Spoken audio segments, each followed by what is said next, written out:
Open. Matagal ng problema ang smuggling sa Bureau of Customs o BOC. And we will show you the 22 luxury vehicles. Kabilang sa mga ini-smuggle ang mga luxury cars. Chevrolet Camaro, declared value 1 million. Ang market value, 4 million. Ang kadalasang estilo ng pagpapadala ng mga mamahaling sasakyan ay ang tinatawag na undervaluation, isang uri ng technical smuggling. Ibig sabihin, sa pakikipagkontsabahan ng ilang tiwaling customs officials, idedeklara ng importer na mababa ang presyo ng luxury car para mababa rin ang babayarang buwis. At nito lamang nakaraang linggo, mula Maynila, Cebu City, hanggang Davao City. Sabay-sabay winasak ang 30 smuggled luxury vehicle nung nakarang linggo.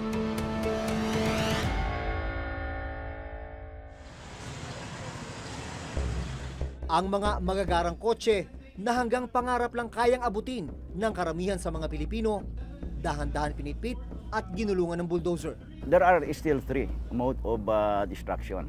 Yung auction, donation, or destruction. Kami ang magdedetermine. In this case, for the luxury vehicles, it was the President. Parang nilamutak na lata ang mga kotse gaya ng BMW, Mercedes-Benz at Corvette. Sinaksihan ito ni Pangulong Rodrigo Duterte na siyang nag-utos na sirain ng mga luxury car at wag nang ipasubasta. Was and for all, wala. Ito raw ay para turuan ng leksyon ang mga smuggler. This time they know that the administration is decided to put a stop to this smuggling of luxury vehicles. Medyo may kaluwagan yung ating mga proseso rito, lalo na kung makahanap sila ng mga magpapacilitate ng kanilang shipment. And ito pwede nilang mai-ship na hindi na nga ito na-detect. May kabuang halaga na mahigit 60 milyong piso ang winasak na luxury car. Ito na yung natira sa mga luxury vehicles na sinira ng Bureau of Customs noong nakaraang linggo. Nakatambak ito ngayon dito sa isang area sa loob ng compound ng BOC. Sa ganitong pwesto, mahirap nang makilala itong kotse na ito. Pero ito yung isa sa mga ipinuprotesta ng mga classic car collectors dahil ang kotseng ito ay isang classic Corvette. Kita nyo, yan yung emblem, letter T na lang ang natira. Pero kapansin-pansin na marami sa mga na-bulldozer ay luma. Hindi kasama ang mga supercar gaya ng Ferrari, Lamborghini at McLaren na kinumpiska ng customs nung mga nakarang buwan. Commissioner, ang hinahanap ng publiko, nasa na yung mga magagarang sasakyan, yung mga ipinakita nyo nung mga nakaraang buwan, yung mga McLaren, Lamborghini at saka yung Ferrari. Ba't hindi nakasama sa mga sinira? May mga luxury vehicles pa undergoing litigations. And then in the due process, yung mga lawyers, pag may schedule na, they ask for postponement for reasons na hindi pwedeng i-deny. But we are doing something about that para hindi na talaga magtagal yung mga yan. Para patunayan na hawak pa rin ng customs ang mga sports car, ipinakita muli ang 22 supercar at luxury vehicle nitong Martes o isang linggo makaraan ng ginawang condemnation. And we will show you the 22 luxury vehicles para yung mga doubts na wala na rito, will once and for all ma-settle na yon. It's all here. 12 container na naglalaman ng mga supercar ang ipiresenta sa media. Isa na rito, itong pulang Lamborghini na may estimated value na mahigit 8 milyong piso. Itong Lamborghini na sports car, isa ito sa mga 22 na supercars na nakumpiska ng Bureau of Customs. Mga 60 days ang tinataya nila. After 60 days ng legal process, maaari na rin daw maisama sa condemnation o pagsira ang Lamborghini na ito. Sa kabuang estimated market value ng mga sasakyan na nandito ngayon sa Manila International Container Port, umaabot sa mahigit 133 million pesos. Itong Land Cruiser, ang declared value nito ng importer ay nasa 1.7 million pesos. pero napag-alaman ng customs na ang market value nito 5 million. Ito ay Range Rover, dineclare ng importer sa halagang 1.5 million pesos. Pero ang market value pala nito nasa 8.5 million. So ang laki talaga ng diferensya. Ang Chevrolet Camaro, declared value 1 million. Ang market value, sabi ng customs, 4 million. Sa ngayon, wala pang lumulutang na taong sangkot sa smuggling ng luxury car. Sino po ba yung mga taong nasa likod nitong pag-smuggle itong mga luxury vehicles na to? Not yet. Wala pa. Ito kasi, ito na yung inabutan ko eh. Yeah. I'm just 5 months. Pati itong mga inabutan ko, kasama talaga yan, masinsinang investigasyon sa mga kung paano ginawa yan at saka kung sino-sino yung mga people behind it. But immediately, yung mga accreditation, ng mga nagparating yan, mga brokers will be revoked. Base sa mga nakakalulang presyo ng mga kumpiskadong sasakyan, malaki rin ang kikitain ng gobyerno kapag ipinasubasta ang mga ito kaysa wasakin. Pero naniniwala ang customs na mababawi rin ito kapag natuto na ang mga car smuggler. Kung ipapasubasta naman, malamang babalik rin daw sa mga smuggler ang gusto nilang ipuslit na sasakyan. Commissioner, bakit hindi nyo na lang ayusin muna yung proseso ng pagsubasta o yung pag-auction bago sirain itong mga luxury vehicles na to? Yung mga tao, for example, yung accreditation, committee ng accreditation na yan, it's composed of human beings, then human beings as they are also subject to temptation. Vulnerable na. Yeah, vulnerable din. So, and anyway, that is just my yung assessment ko. Ilang customs insider ang nakausap ko. Nakiusap lang sila na walang kamera. Madumi raw talaga ang sistema ng subasta sa customs ng mga kumpiskadong kontrabando. Tad-tad daw ng suhulan at dayaan. Kapag may auction, kakausapin daw ng interesadong bidder ang mga taga-customs na may hawak sa subasta para malinis ang takbo ng proseso. Kakausapin din niya ang iba pang rehistradong bidder sa customs para naman sumali. Ang interesadong bidder ang magbibigay ng pinakamataas na bid. Ang iba pang bidder na kanyang kinuntsaba magbibigay ng mas mababa para matiyak na ang interesadong bidder ang mapipili. Kapag nanalo na, bibigyan ng pera ng winning bidder ang kanyang mga kakuntsaba. Minsan, tig 100,000 pesos. Depende kung ano ang ipinapasubasta. Taliwas ito sa tamang kalakaran ng auction na dapat sikreto ang bid price ng mga interesadong partido o bidder. Yung aming experience dyan, ang mga mananalo rin are selected people eh. Sila rin. Pupunta muna sa iba, pero actually may mga arrangement na yan na pupunta rin doon sa kung sino yung nagpadating niya. Nakita ko ang mga winasak na luxury car, pati ang mga wawasakin pa rin sa mga susunod na buwan. Pero may ilang nagtatanong, ang isa sa pinakamalaking illegal drug shipment na aabot sa mahigit 600 kilo ng shabu o may katumbas na halaga na 6.4 billion pesos, nasaan na? Isa ito sa dalawang warehouse dito sa Valenzuela City kung saan natagpuan ang mahigit 600 kilo ng shabu. Ayon sa Bureau of Customs, nanggaling ang impormasyon tungkol sa smuggling ng bilyon-bilyong pisong shabu mula sa Anti-Smuggling Bureau ng China Customs. Nakalagay ang daan-daang kilo ng shabu sa mga selyadong metal cylinder. Dahil nasa korte na ang kaso, itinago muna ang mga droga sa magkakaibang pasilidad. 100 kilo ang napunta sa Philippine Drug Enforcement Agency o PDEA. Papunta kami ngayon sa opisina ng Philippine Drug Enforcement Agency at doon susubukan nating malaman kung kumusta na yung mga itinatago nilang mga bilyon-bilyong pisong halaga ng shabu na sinasabing nakalusot sa pantalan ng Bureau of Customs.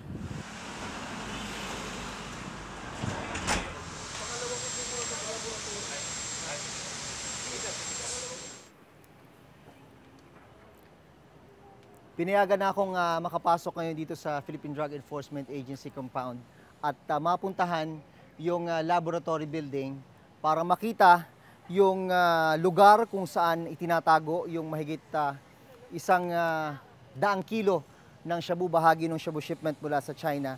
Pero ang kondisyon, hanggang dito lang ang camera ako lang daw ang dapat pumasok. Dahil sa banta sa seguridad at walang court order, hindi kami pinayagan na makuhanan ng kamera ang mga droga na nakaimbak sa opisina ng PIDEA. Ayun na nga, pinakita sa atin yung lugar kung saan itinatago yung mga ebidensya para itong para itong isang typical lang na opisina. Yun nga lang, merong mga rehas sa may pintuan at sinasabi merong pang rehas sa may bandang Kisame. 24/7 yung pagbabantay doon via CCTV monitoring at meron ding round the clock na nagbabantay ng mga PIDEA operatives. Yun nga lang, hindi talaga pwedeng masilip yung mismong ebidensya dahil yung aspeto na yon kailangan muna ng court order bago makita yung mga mismong shabu na nandun sa loob. Sinisiguro ng PIDEA na itatago nila ang droga hanggang ipag-utos ng korte na wasakin o sunugin ang mga ito. Tinaantay na lamang natin yung court order kapag natapos po yung processes sa korte, particularly the hearing itself and the ocular inspection upang may release yung court order niya for destruction. Kayo po ang in charge sa opisina na yan? Yes, sir. I'm the director of the PIDEA Laboratory Service. At ano pong may bibigay niyong assurance sa publiko na intact ang mahigit 100 kilo na nandyan? Ako po, I will stake my life and even my career on the fact na talagang kami po ay nagbabantay 24/7 upang siguraduhin na walang mangyaring masama sa mga ebidensyang nariyan. Mahigit 100 kilo ng shabu ang nakatago ngayon sa PIDEA. Ang mahigit 500 kilo nakatago raw sa opisina ng NBI.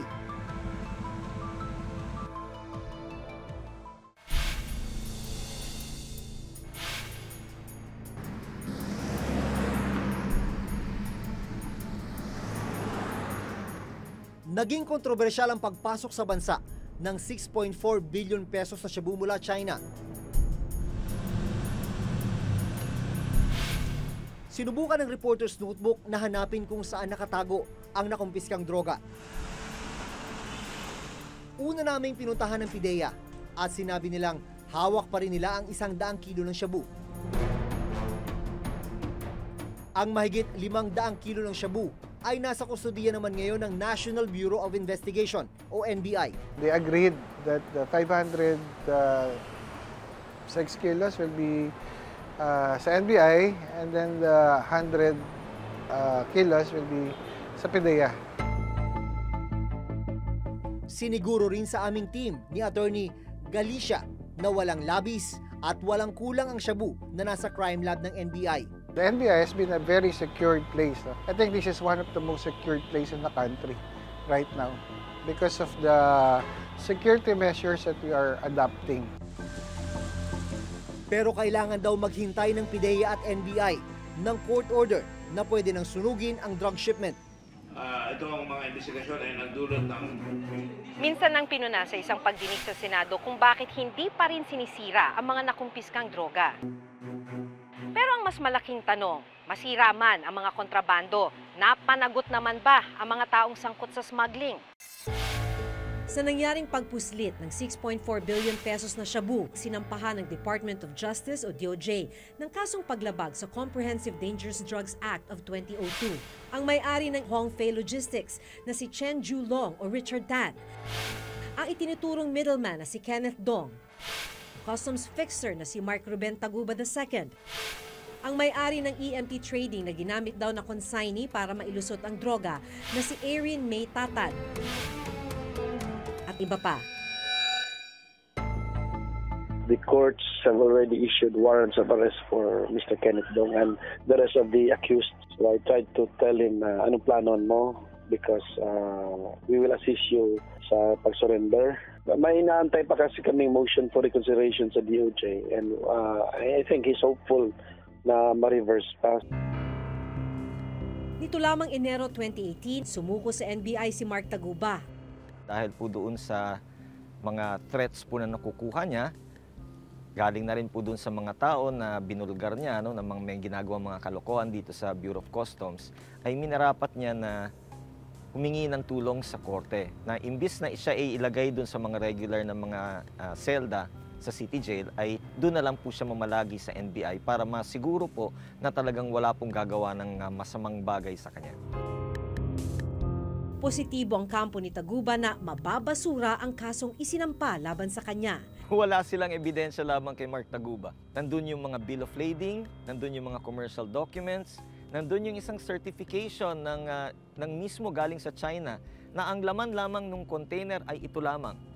Wala po doon yung 5 cylinders na nakita doon sa warehouse. Dito lamang February 2, 2018, isa pa sa mga inaresto si Irene May Tatad, ang nagmamay-ari ng kumpanyang EMT Trading. Nahuli sa Iloilo si Tatad at ngayon ay nasa NBI Detention Center.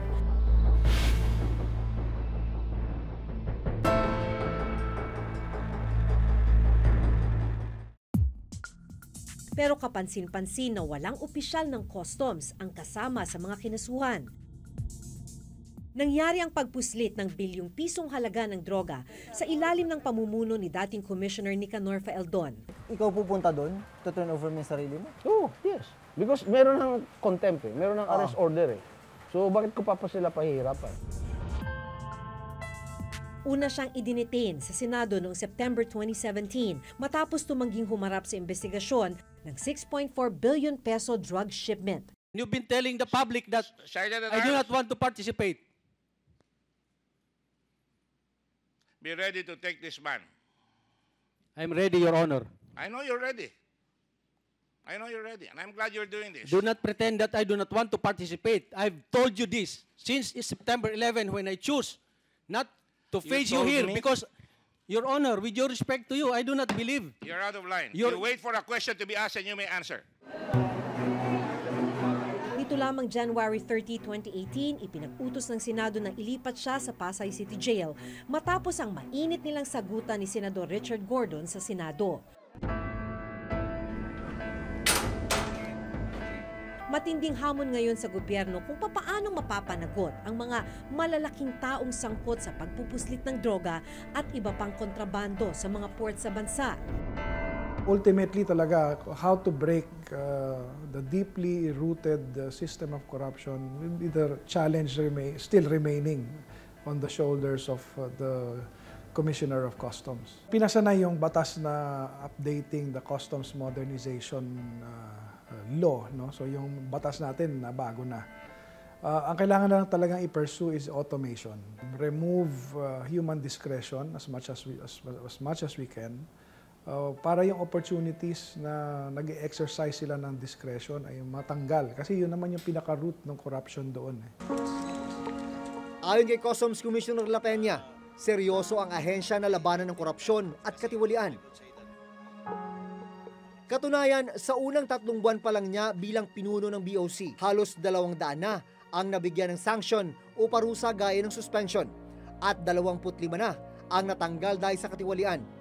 Gano'n na kayo kalapit o kalayo dun sa objective na linisin ang inyong ahensya? Well, we have done so much, but so much more has to be done. But I think it will suffice enough for now that the revenue collection indicates that there is much improvement. We are collecting revenue that are all-time high in the history of the Bureau. That's why the instruction of the President to me is stop corruption and increase revenue collection.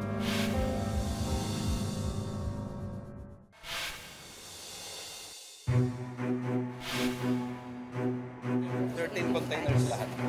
Thank you. 13. Hindi biro ang laki at dami ng mga nakalulusot na kontrabando sa bansa. Bukod sa pagwasak at pagsira sa mga kontrabando, malaking hamon sa gobyerno na malinis ang hanay ng Bureau of Customs at ang masigurong mapanagot ang sinumang sangkot sa iligal na kalakaran. Hanggang sa susunod na Huwebes, ako si Jun Veneracion. Ako si Maki Pulido at ito ang nakatala sa aming Reporter's Reporter's Notebook. Notebook.